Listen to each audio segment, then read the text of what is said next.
সিঙ্গাপুরের বিপক্ষে প্রত্যাশিত জয় না পাওয়ায় সবাই আমরা হতাশ হয়েছি, মন খারাপ হয়েছে, হওয়াটাই স্বাভাবিক। কারণ এই ম্যাচকে ঘিরে আমরা অনেক আশা নিয়ে বসেছিলাম যে হ্যাঁ, ম্যাচটা বাংলাদেশ জিতবে, কিন্তু শেষ পর্যন্ত জিততে পারেনি। তবে এই হতাশার মধ্যে মানে ফলাফলের দিক থেকে আমি যদি বলি হতাশা, তার ভেতরেও কিন্তু অনেকগুলো ইতিবাচক দিক আছে, যেটা নিয়ে আমরা অবশ্যই আমরা যে পরিবর্তনের স্বপ্ন দেখছি বাংলাদেশের ফুটবলে, সেটা কিন্তু সম্ভব এবং সামনে যে হবে তার ইঙ্গিত পাওয়া গেছে অন্তত এই ম্যাচ থেকে।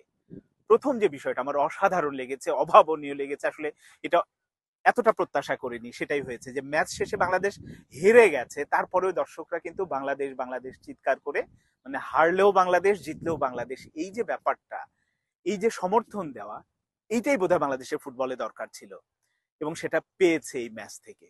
এবং সামনে ভালো করবে, যেমন হামজা চৌধুরী তার এরকম মানে ম্যাচের পরে সোশ্যাল মিডিয়াতে এক ধরনের স্ট্যাটাসই দিয়েছেন যে একটু সময় দিতে হবে, আমরা নতুন একটা দলের সাথে আসলে সবাই মিলে কাজ করছি, হয়তো একটু সময় দিলে দেখবেন সবকিছু বদলে যাবে। এটা অবশ্যই সময় দিলে বদলে যাবে। মানে হামজা চৌধুরীর পারফরমেন্স নিয়ে তো আলাদাভাবে বলার কিছু নাই, তিনি কতটা ভালো খেলেন, কি করেন মাঠে, এটা আমরা শুধু চেয়ে চেয়ে দেখি। একজন নেতা হিসাবে, একজন ভালো খেলোয়াড় হিসাবে সবকিছুই তিনি করেন, তার নিজের সর্বোচ্চটা দেওয়ার চেষ্টা করেন।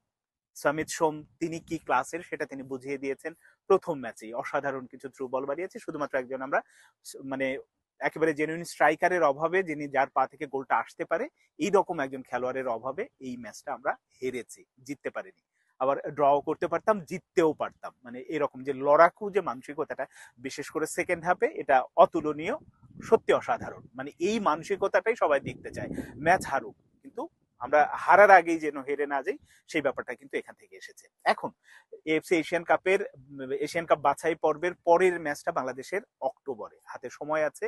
আমি আগেই বলেছি যে কয়েকটি কাজ করতে হবে, তার মধ্যে একটা হচ্ছে কোচের পরিবর্তন, অবশ্যই কোচের পরিবর্তন করতে হবে।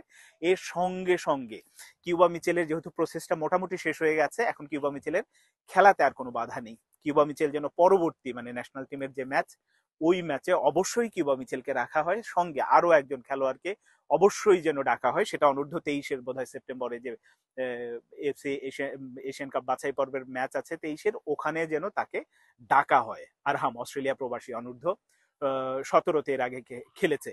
তো এই প্লেয়ার, আরহাম বলেন, কিউবা মিচেল বলেন, ফাহমিদুল বলেন, সমিত সোম বলেন, হামজা চৌধুরী বলেন, যারাই আছে এর পাশাপাশি মানে তাদের প্রত্যেককেই তো ডাকতে হবে, স্কোয়াডে রাখতে হবে। এটা হচ্ছে যে শুধু আমার না, এই ম্যাচে অন্তত সিঙ্গাপুরের বিপক্ষে ম্যাচ দেখার পরে এটা সবারই উপলব্ধি, এটা দরকার। এবং একজন স্ট্রাইকার হিসেবে আমরা নাম্বার 9 হিসেবে আলামিনকে ধরছি, আলামিন নামার পরে কিন্তু খেলার গতি বেড়েছিল। এই আলামিনকে যদি আসলে শুরুতে রাখা হতো, ওই সামিত সোম যে পাসগুলো দিয়েছিল, ওখান থেকে আমার ধারণা হয়তো গোল বের হলেও হতে পারতো। তিনি যে করতেনি আমি একেবারে 100% বলছি না, কিন্তু করতে পারতো, কারণ তিনি ওই ইয়েগুলো, টেকনিক গুলো জানেন একজন স্ট্রাইকার হিসেবে।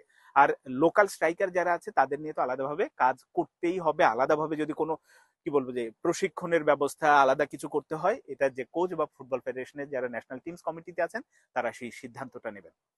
পাশাপাশি আরো একজন খেলোয়াড় কিন্তু আমরা জানি যে হামজা চৌধুরীর থ্রুতেই হচ্ছে, তার বন্ধু জায়ান হাকিম একজন জেনুইন স্ট্রাইকার, এবং তাকে যদি আনা যায় তার আগ্রহ আছে। তিনি বোধহয় 1 মাস বা 2 মাস এক ধরনের সময় চেয়েছিলেন, তার স্ত্রী বোধহয় সন্তান সম্ভব হয়, এই কারণেই তাকে যদি পাওয়া যায় অবশ্যই সেই প্রসেসটা দ্রুততম সময়ের মধ্যে করে, যেটা আমরা এই যে সমিত সোমের ক্ষেত্রে বা কিউবা মিচেলের ক্ষেত্রে যেটা করা হয়েছে, ওই কাজটা যেন শেষ করা হয়।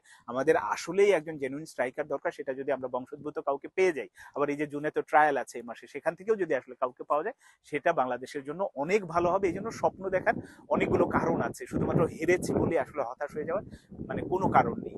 এখান থেকে জুনে যে ট্রায়াল আছে 40-50 জন আসবে, সেখান থেকে যদি জেনুইন আমরা 1-2 জন এরকম স্ট্রাইকার হিসেবে পেয়ে যাই, তাহলে কিন্তু আমাদের দলটা আসলেই পরিপূর্ণ হয়। মিডফিল্ড এখন যে অবস্থাতে আছে, দক্ষিণ এশিয়ার সেরা, এ নিয়ে কোনো ডাউট নেই। মানে কি অসাধারণ এখন মিডফিল্ড বলবেন, ডিফেন্স লাইনেও মানে কোচ কাবরেরার একাদশের বাইরে যদি আমরা চিন্তা করি, লিগে যারা পারফর্ম করছে বা এরকম খেলোয়াড়দের সুযোগ দেওয়া হয়, অবশ্যই আমাদের ডিফেন্স লাইনও ভালো। সাথে গোলবারের নিচে মিতুল মার্মা তো আছে, জিকোকে আবার জিকো নিয়ে কাজ করা যায় কিনা, আমরা শুধু অবহেলায় বা নানান ভাবে পার্সোনাল কারণেই দেখতে পারি না কোচ কাবরেরা জিকোকে, এই কারণে তাকে আর স্কোয়াডে নেওয়া হয় না। এই বিষয়গুলো থেকে বের হওয়ার জন্যই বলেছি কোচকে পরিবর্তন দরকার। কারণ কোচও একটা সিন্ডিকেটের মধ্যে জড়িয়ে গেছে, তার চাকরি বাঁচানোর জন্য তিনি ওই সিন্ডিকেটটা মেনটেন করেন। এই কারণেই আসলে কোচের পরিবর্তন দরকার। সাথে হচ্ছে কিউবা মিচেল, আরহাম, যদি জায়ান হাকিমকে পাওয়া যায়, এই প্রসেসগুলো একসাথে করে আমরা অক্টোবরের থেকে আসলেই পুরোপুরি নতুন একটা বাংলাদেশের ফুটবলে যাত্রা শুরু করবো। আমরা জয়ের জন্যই মাঠে নামবো এবং জয় পাবো, এটাই আশা করা যায়। এই কারণে হতাশ হওয়ার খুব বেশি মানে কারণ নেই। পজিটিভ অনেকগুলো দিক আছে এই ম্যাচ থেকে আমরা যেটা পেয়েছি, জানি আমরা সামনে এগিয়ে যেতে পারবো, বাংলাদেশের ফুটবল এগিয়ে যাবে, এটাই আমাদের বিশ্বাস।